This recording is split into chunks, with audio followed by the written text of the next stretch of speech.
Hey guys, it's Dr. Hobbins from Hobbins Medical.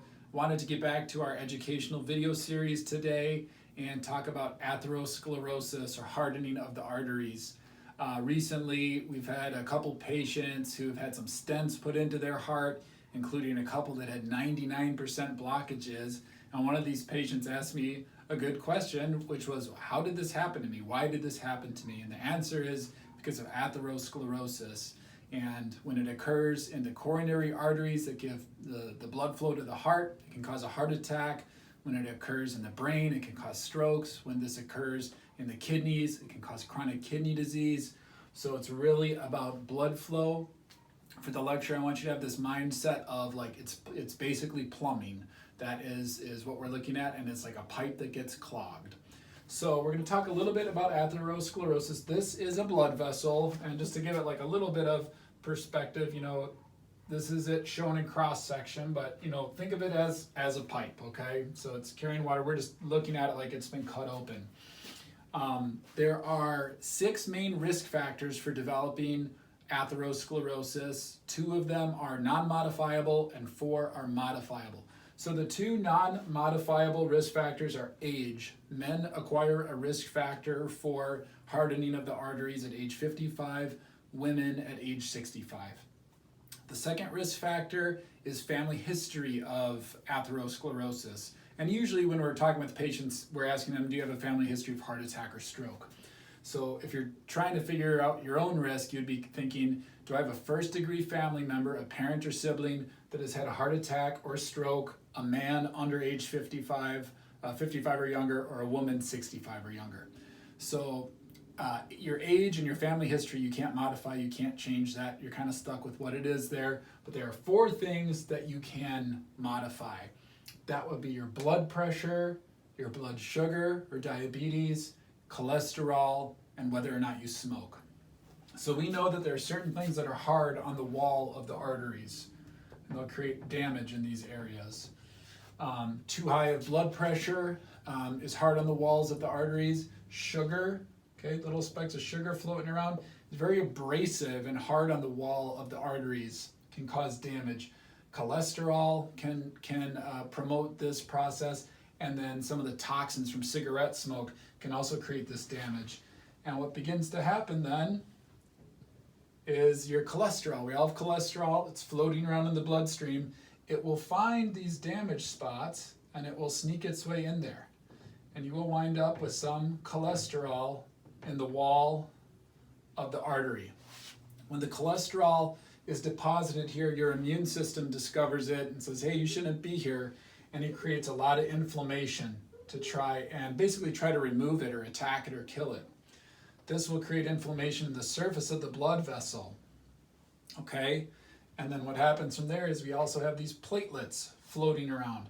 Platelets stop your bleeding, and they are looking for damage to blood vessel walls. And when they see this happening here, they become concerned that this area could become damaged or bleed. So they will come in and they will form almost a meshwork in an effort to try to heal it. And unfortunately, as time goes on and these risk factors go unchecked, it becomes almost like a net, and it captures more cholesterol. And that is essentially how over the course of years, you can start with a healthy looking pipe that becomes a big plugged pipe that can interfere with the blood flow to your heart, your brain, your kidneys, the main organs. So how do we prevent and reverse this process? First one is basically reversing the modifiable things. So if your blood pressure is too high, we control your blood pressure. We do that when possible through lifestyle measures, but also through medication when needed. Next, baby aspirin. So it used to be recommended to everyone when you turn 50, start on baby aspirin for your heart or for your brain or for your blood vessels. Now we really recommend it more so for people who are known to have one or more of these risk factors or who have already had a heart attack or stroke. But aspirin will inactivate some of these platelets and can help prevent this process. Cholesterol control. So again, controlling cholesterol also always starts with lifestyle, so diet, exercise, avoiding fried and fatty foods, avoiding processed fats, high-fat dairy, those sort of things. Increasing your fruits and vegetables. Fiber helps lower cholesterol, and then choosing leaner proteins so you're taking in less fat.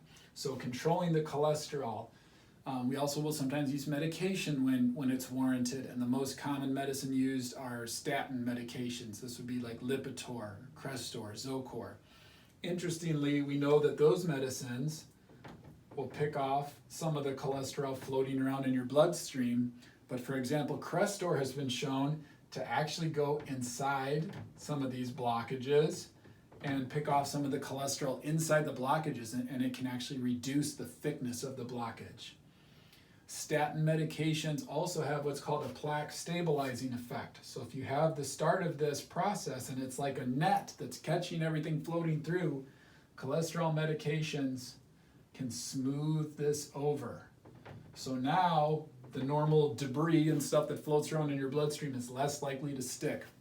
And so when I have patients who have a stent placed in their heart, ask, why do I have to take statins? You know, my friend said that the statin was no good for her. This is why we try to have our patients take statins when they've been diagnosed with atherosclerosis.